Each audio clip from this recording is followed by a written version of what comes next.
Hi, I'm Trisha Shirey. Joining me this morning is Alvarez, and we're going to be pruning crepe myrtles.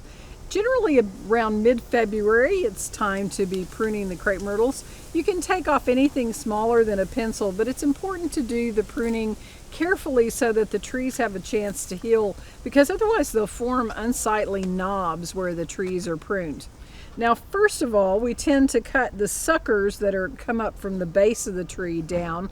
Crepe myrtles are really good about putting out more suckers than we really want.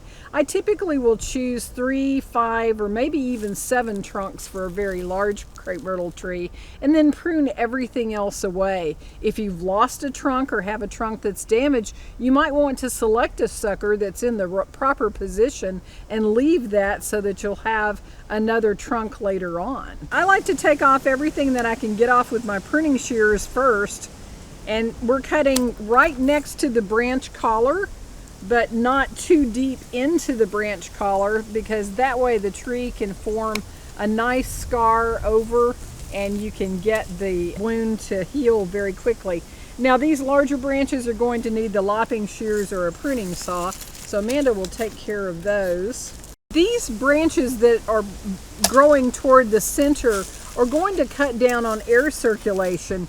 And crepe myrtles are famous for having powdery mildew, so having a really nice open structure will prevent powdery mildew problems. So she's sawing this one close to the branch collar so that it can form a nice scar and heal over and not form too much of a knob.